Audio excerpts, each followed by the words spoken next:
He who fights monsters should be careful, lest he thereby become a monster. Friedrich Nietzsche. If a dream is worth everything, what happens when you have nothing left to give? In Berserk, Griffith isn't just a villain, he's an idea. He's a man who believed in his dream so deeply, he did the unthinkable. This story is about ambition without resistance, ego without reflection, a soul so corrupted by purpose. This is Griffith, the cost of a dream. So this is just a disclaimer before I get into Berserk. I do recommend if you watch the anime or read the manga, but I recommend the manga. It is one of the best mangas that has ever been written, and for you to truly understand where I'm coming from with this, you do need to read it. I will be covering spoilers, but not the major spoilers in the story. So I'm trying to make it kind of friendly that if you do watch this video, that you go pick up Berserk and you go enjoy the world of Berserk. So, what is Berserk? Berserk isn't just a dark fantasy. It's a mirror held up to human suffering. A story that doesn't flinch when it comes to pain, consequence, or tragedy.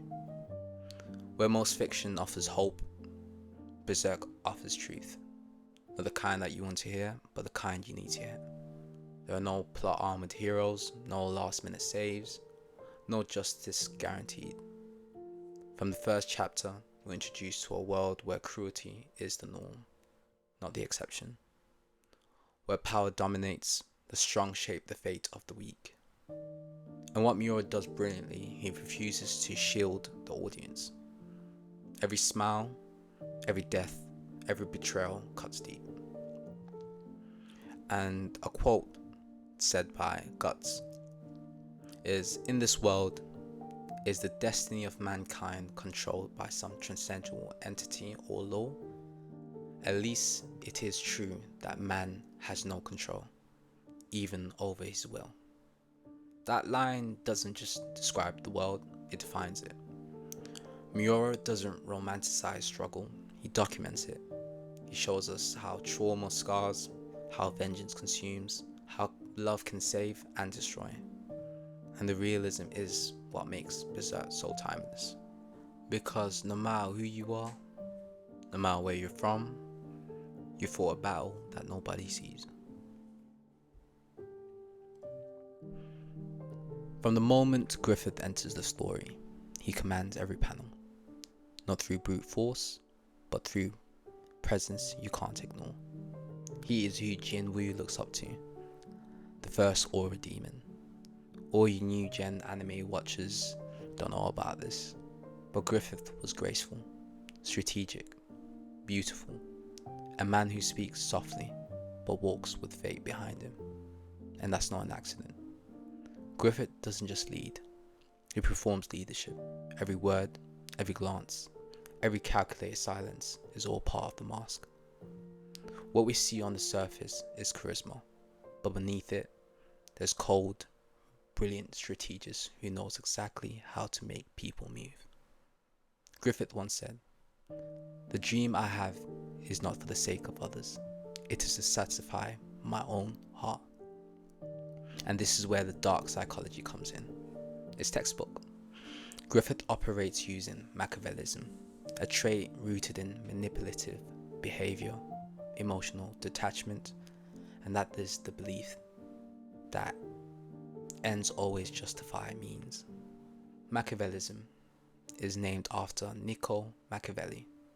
Many will know this name because of Tupac, but he's an individual that wrote The Prince, a guide for rulers that said morality can be ignored in the pursuit of power.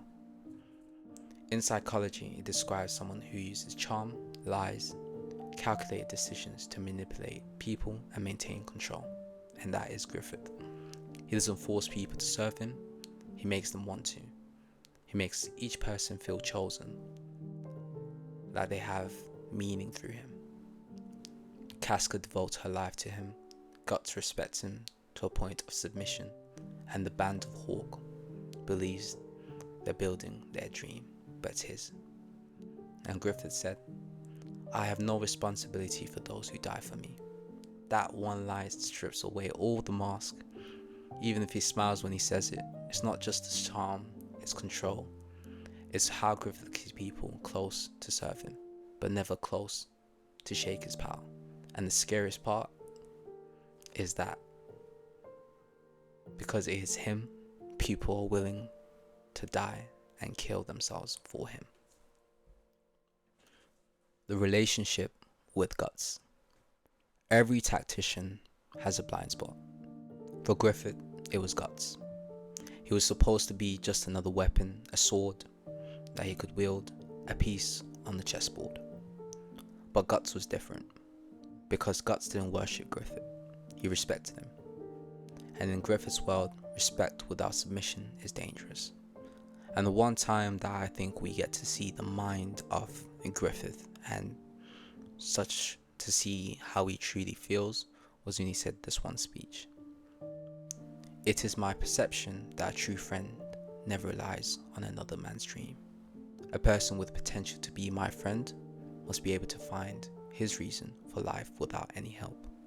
And if he would have to put his heart and soul into protecting his dream, he would never hesitate to fight for his dream, even against me. For me, a true friend is one who stands equal on those terms. And when Guts heard these words, he realized something. To be truly Griffith's equal, to truly be his friend, not just his soldier, he had to leave. So he walked away. Chapter 80, Guts versus Griffith. A duel to the dawn. The single act that shattered Griffith's illusion. The man who manipulated nobles, commanded armies, enchanted kings, was powerless to stop one man from walking away from him. And that destroyed him, even more than the blade. And what followed after was not strategy, it was self-destruction. Griffith, after this, commits a grave sin. Out of reactionary ego, a desperate act for a man who just lost the one thing he couldn't dominate. The moment didn't just cost him his reputation, it cost him everything. His dream just burnt into ashes. In a sense, Griffith will believe that Guts betrayed him. However, Guts did not betray Griffith. He simply chose himself. But to someone like Griffith, who's built his kingdom on illusion of loyalty, control, that was unforgivable. And that's what ultimately led to the Eclipse into being in motion. Because Griffith, one way or another, was going to achieve his dream no matter what. Now I know that you're expecting me, and this is where usually we'll talk about the Eclipse, but I'm choosing not to cover it at this moment. This video isn't about who Griffith became, but who he was. This is about Griffith the man, the one who rose, fell and broke. The Eclipse is the introduction, a new chapter in Griffith's life. It marks the end of one Griffith and the beginning of another. And the story, the level of darkness, deserves its own focus. So in this video, I want to stop there for a moment and still continue to talk about Griffith and the tragedies that he went along, and the man who inspired thousands, who turned dreams into loyalty, loyalty into action, is an individual, a shell of himself. And in chapter 82, Griffith lost his body, lost his voice, his control, his pride, and ultimately, the very dream that he built his identity around was now beaten out of him, bruised. And in many ways, Griffith was more human, and this is the most human we've ever seen him. And in that prison cell, we don't see the cold strategist or radiant leader no more. We see a boy who was never allowed to do anything but dream. And in the absence of that dream, he disappears. And this is where we see Griffith change, and we truly see a broken individual. And with further events that go along there, you see reasons and speculations on who Griffith had become, or who this new individual Griffith was going to become. Before the eclipse, before demons, destiny, Griffith was already losing something. Not because of fate, because of his choices. Griffith's downfall didn't begin in the dungeon. It began the moment he started to believe his dream was bigger than the people who helped him chase it. His psychology was powerful, but flawed. Machiavellism, detachment let him control others, but made him incapable of genuine connections. His belief in self-mythology made him charismatic but delusional. His need for total control meant he saw independence as betrayal. A friend, as he said, a friend would not just follow another's dream, but have a dream of their own. Those weren't words for encouragement to Guts or anyone. He always wanted individuals to stay in orbit around him.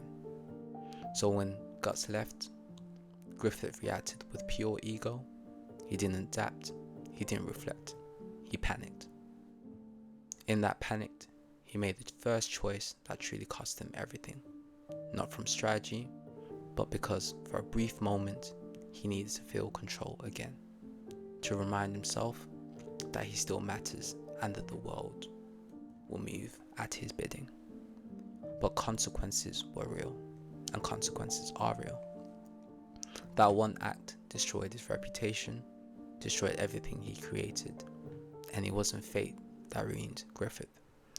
It was impulse, pride, and unprocessed vulnerability.